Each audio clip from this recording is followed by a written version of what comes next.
Brian gave me a lot of his notes on ethnography and how to teach it. And he had made this very useful kind of distinction between three approaches to ethnography: doing ethnography, adopting an ethnographic perspective, and using ethnographic tools. A lot of us who work in development and in projects have used this distinction, particularly this idea of ethnographic style research or an ethnographic perspective, to distinguish it from the kind of in-depth, long-term ethnography, which of course Brian was known for. This is intended to kind of be a stimulus for you, a way of reflecting also on your own experience. Brian came along at a time in the field of literacy. We were beginning to understand that literacy was not just about letters and words and pages. It was about changing ourselves through both written and spoken language. What Brian did was give a 20-minute lecture on the role of literacy practice in communicating rituals across the world. These were four of the conversations that Brian was having. Conversations on texts and practices. These were conversations with Lancaster and a whole series of conferences around there, and how might we take the insights from analyzing social practices and analyzing texts and bring them together. Lots of conversation on literacy practices as autonomous versus ideological models. These are really critical conversations to have that have changed the whole field of looking at literacy education and literacy. The two that I most had with Brian had to do with literacy practices in schooling context, as well as literacy practices and literacy events, and the relationship of literacy practices and literacy events.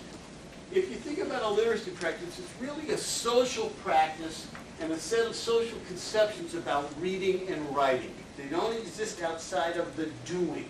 So they're embodied, the human activity. It's also social, involving relationships with and among other people. It's true even when you're alone. Literacy events, Brian argued, were observable social events in which reading and writing are employed in a non-trivial manner. They're empirical, right? As opposed to conceptual or theoretical, right? And he would often argue that what you need to do is look through literacy events to literacy practices. So he might say, look at this literacy event that we're all engaged in right here. Okay, you need to look through the event to see and identify the literacy practices that are involved here, that are not just specific to this event, but are constitutive of the community that we are all a part of, right? What are the literacy practices that are helping to make this event?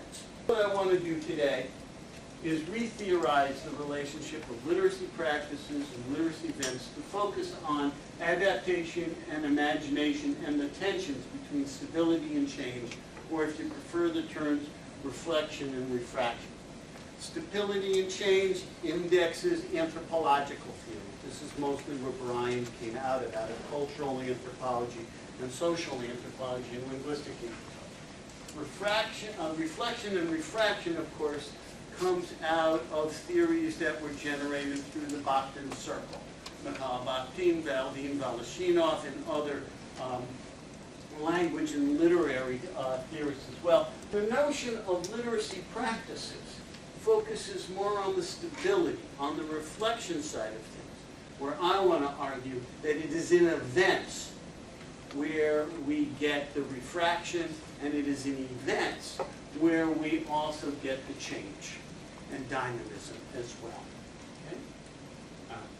So let me give you an example to help explain some of what I'm talking about here. So let's take the classroom literacy practices of round robin reading. This is where the teacher meets with a small group of students. They sit in a circle or around the table, and one student reads a little bit out loud, and another The student then reads a little bit out loud. And sometimes everybody wants to talk at once. Not only do we love to talk, we all love to talk at the same time. And we love to argue with each other at the same time. It's a way of having friendships and so forth. Why would I argue with somebody I don't respect and don't love? That makes no sense at all. I don't care enough about them to argue with them. It's only people I care about I really want to argue with. Right? So let's say you got a bunch of Jewish kids and they're doing round-robin reading. They were going to argue with each other. And we don't care about the teacher. Right? Interestingly enough, Catherine Allen, in looking at Native Hawaiian kids, finds that they have something called talk story, in which everybody basically talks at the same time.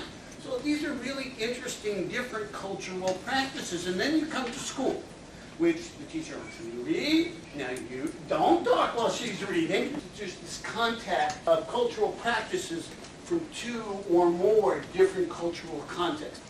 When that happens, we might ask ourselves, what might emerge? What might happen when these cultural practices from two different cultural contexts come into contact with each other? Well, there might be sanctions. The teacher might say, I don't care what you do at home. Here, you will not do that.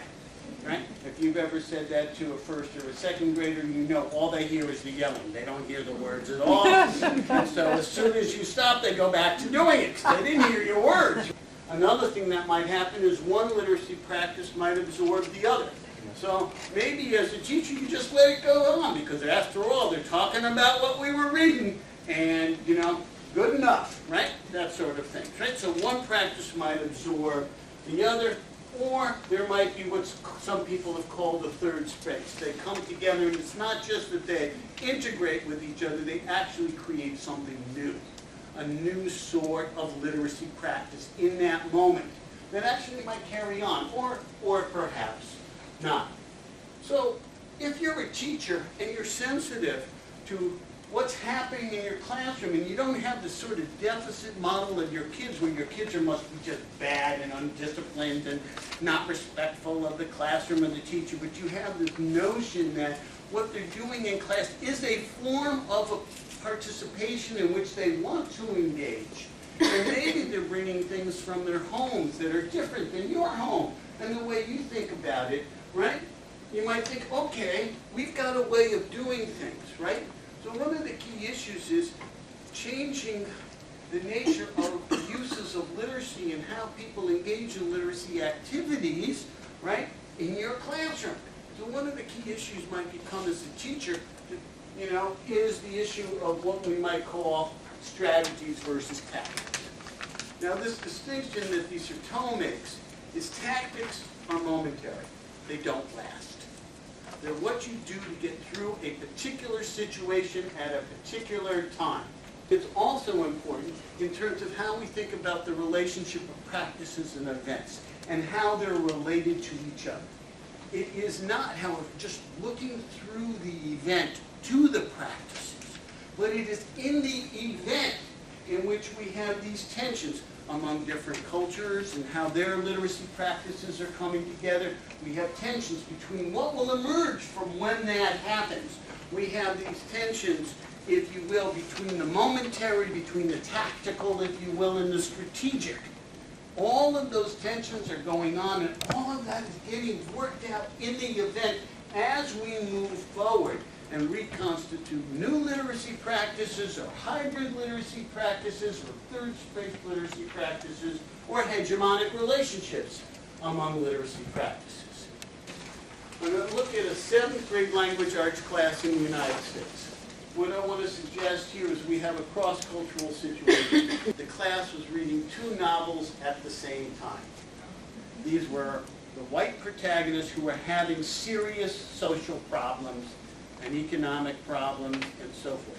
And this was delivered on the part of the teacher who wanted her students to deal with some issues of race, but see themselves in a different relationship. Instead of being positioned as the ones who always had problems, they were in a position to say, okay, what might our society do so that these kids and the outsiders in Lottery Rose would have?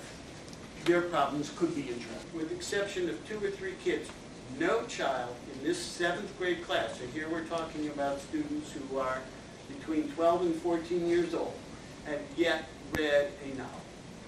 Her real reason for doing it is that she had been taking some classes and courses on intertextuality and felt that discussing across books would give deeper meanings to things so that you could read beyond just comprehending a single book and you could get more deeply into issues. I want you to do what Brian suggested, is to look through the event to identify literacy practices.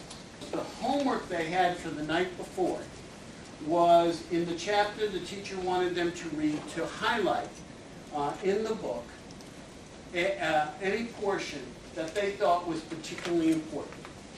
And now what they're doing is the teacher is saying, can you tell me what part you highlighted, read it to the class, and tell us why you thought that was an important part to highlight and make sense of it. But in this class, to not do your homework was a big deal. After the first homework assignment that happened in this class, this teacher asked who had done their homework, who had not done their homework, and when someone said they had not done the homework, stand up. And then she gave the student the third degree in front of the whole class. Don't you have respect for yourself? Do you not have respect for the class? Do you not have respect for your parents? Not doing your homework is a sign of disrespect for everybody. Are you going to continue to not do your homework, or can we count on you doing your homework from that, right? While you're standing up in front of the whole class, right? Okay. So this came sort of, a couple of weeks after that. So students are doing their homework. So I'd like to go through it a little bit with you and show you how I thought of it, right? It doesn't mean how I thought of it is better than what you thought of it, and I probably did not think of many of the things you thought of as well. All analyses are partial, but to just share some things with you in order to help me make some theoretical points that actually have perhaps practical applications about thinking about things in terms of literacy as social. What does read here mean? It's going to mean say it out loud orally. Read it orally without a mistake. And then that's what the student does. So they have a shared conception of the cultural practice that is appropriate at this moment given this interactional, institutional, and cultural context. Right? So we have a shared literacy practice. The student reads it, and she reads it accurately, pretty much, but in Basilese. Basilese is a kind of cadence. Tom went up the hill, and Jane followed there. That's Basilese. It's a particular style and cadence of reading, and we can see Basilese being used here. And it's part of the culturally appropriate literacy practice for this kind of cultural context moment. Then she gets down and she is having difficulty reading the word especially, right? Something is happening. Now notice what's interesting happened. Another student interrupts and corrects her. No other time can somebody speak out in this classroom. You already know how tough this teacher can be, as I told you before, right? Any other time. So being able to do this kind of interruption is appropriately culturally within the context of this literacy practice. And this is sort of really interesting, right? Because if you had said to any of the students, can you interrupt another student when they're speaking? They would say, oh no. You don't dare do that. They don't even realize that this is an interruption. It's sort of a very interesting notion, isn't it? And then the teacher says, okay, after she has done that, right? So what we can see just from this little analysis is something that reflects a way of doing classroom events that is both prominent in this school, their past schools, and so forth. They share a conception of the literacy practice here. And it's also iconic, because if you watch little kids playing school and playing the teaching of reading, they'll do it that way, right? All right? So we can say there's a style of using written and spoken language within this literacy practice. It focuses on performance. Notice they didn't ask yet what this means, right? It's a shared definition of good reading. Good reading is saying the words accurately and not messing them up. And it also means you're a good reader, right? So this notion of being a good reader and a bad reader is part of this literacy event, or this literacy practice. We have a distribution of rights to the floor and who can talk at what time in this particular practice as well. Text meaning is backgrounded, and there's a linguistic capital exchangeable for symbolic capital. What that simply means is if you do this well, people think good of you and you have friends.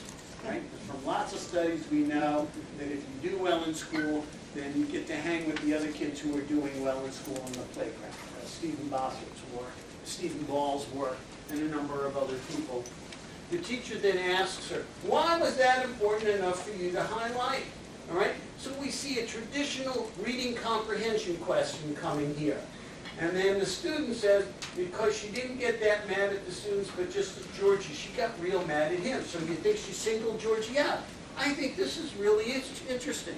Because to me, this represents not a reason necessarily that the student had, although the student might have thought this, but because this is part of the moral cultural context. It's like something you would have heard from students say. It's wrong to single people out, right? In other words, and so she's repeating it. So she's bringing that in there.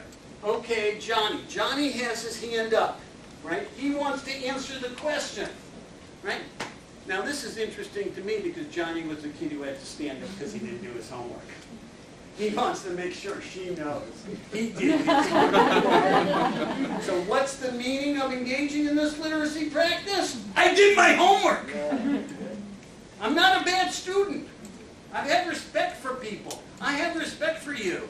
So we can see the meaning assigned to a text may reflect a corpus of institutional meaning. Singling people out is bad, for example.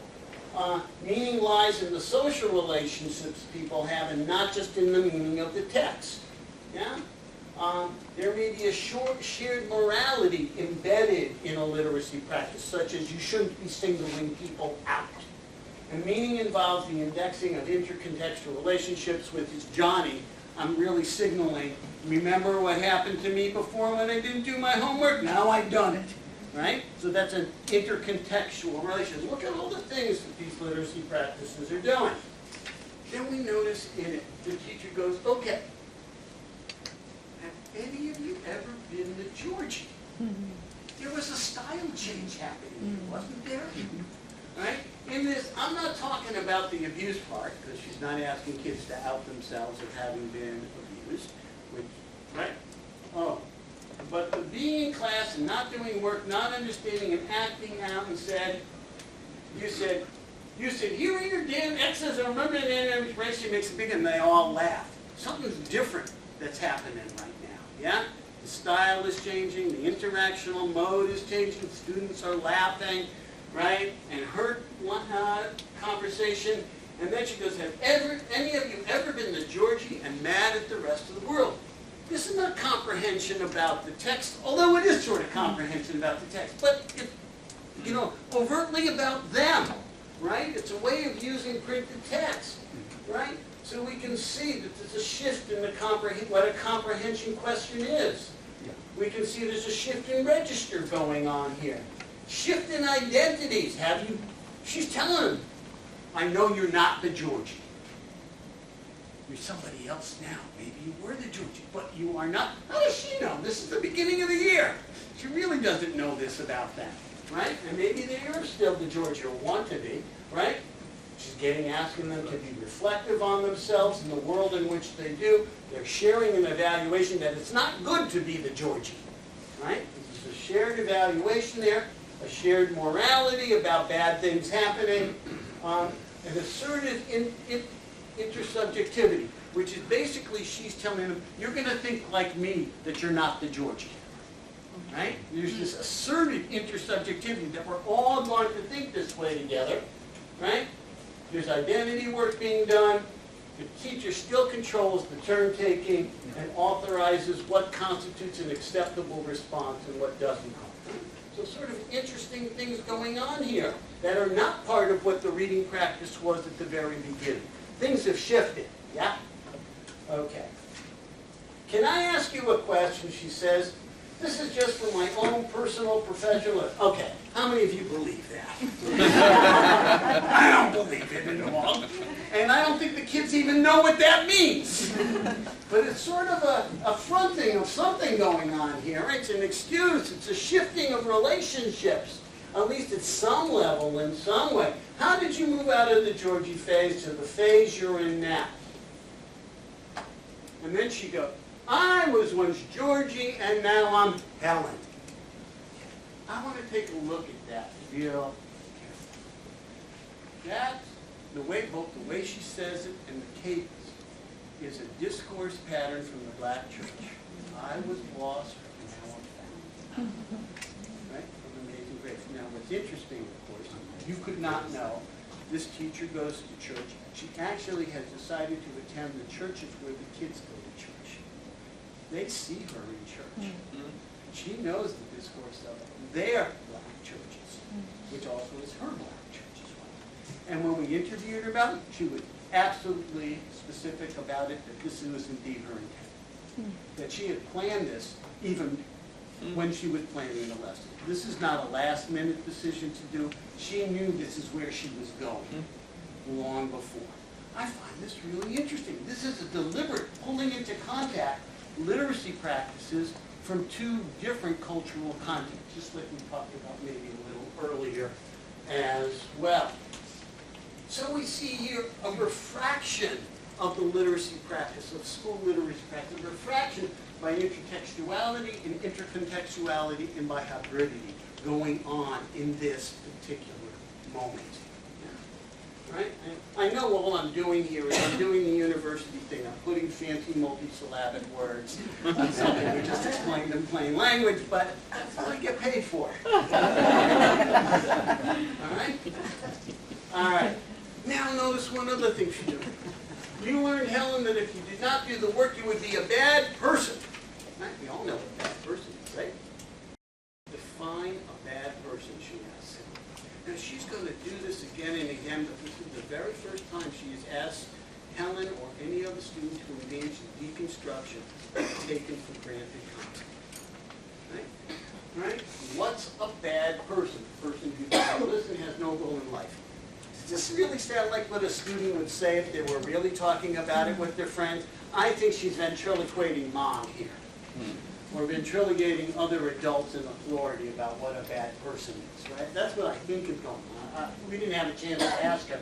Well, I'm guessing that's it. And the teacher said, okay, so that's your definition of a bad person. Now, you don't see it, but later she's going to keep coming back to this and keeping asking students to construct what's a bad person. Yeah? So she really wants to get out this notion that good and bad doesn't really apply to the notion of Georgie. Georgie's an abused kid. That's what's happening in the book. There are conditions that have created these behaviors. That doesn't make you good or bad. It just makes you people dealing with the situation. She's going to eventually get them there, but she's not going to tell them. She's going to lead them to that over time by helping them deconstruct taking for granted something. So, what have we learned so far about adaptation and imagination in literacy education from just looking at this 3-minute clip that we've looked at? That adaptation and imagination exist in the tensions between reflection and refraction, between what is, the literacy practices that are, and how we might refract them and change them, and given the particularities of the situation we are in together. It exists in the social construction of intertextuality and intercontextuality and hybridity, fancy words for just bringing different cultures together. It exists in the problematizing of naturalized binaries, right? It involves the social construction of intersubjectivity. It isn't she's thinking one way, you think one way, you think, but we are socially constructing this together as a way to create an intersubjectivity, so we are coming together around this as well. It redefines social identities. It redefines the relationship of teachers and students to various institutional contexts. And it supplants text meaning, like what's the meaning of this, and let me tell you whether you got it right or wrong, It's a plan staff with meaning, social significance, and cultural importance, by which I merely mean that what the meaningfulness is of engaging in literacy practice is not necessarily just getting the meaningfulness of the words, but the social relationships that come out of it. And also how we use a text to help us interrogate the worlds in which we're in, including ourselves as part of the worlds in which we're in as well.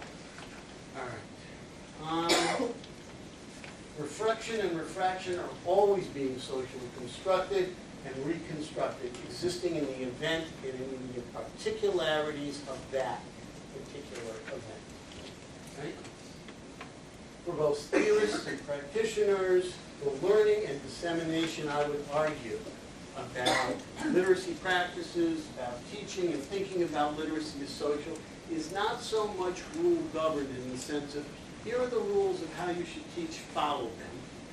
Do this, here's a program for you to follow. I'm going to script it out for you. Right? Not so much in that as it is in what we might call abductive learning, which is looking at cases, thinking about what's going on in those cases, and then seeing what makes sense to you in your classroom to see. Let me give you an analogy of a chess game. If you were a chess master, you'd probably be spending a lot of time studying chess games that other people have played. Why do you spend so much time on doing that? You're never going to play a chess game that looks exactly like any of the games that you study, right? Well, you study them because someday you'll be playing a chess game that will be similar enough. And you'll be able to sit and say, oh, in this other game, I know how this one went. I know how the moves that were made. I can learn from that and then think about what I might want to do in my chess game because I don't want to lose, right? I know how these other ones work themselves out. And you can think about it and not just follow blindly.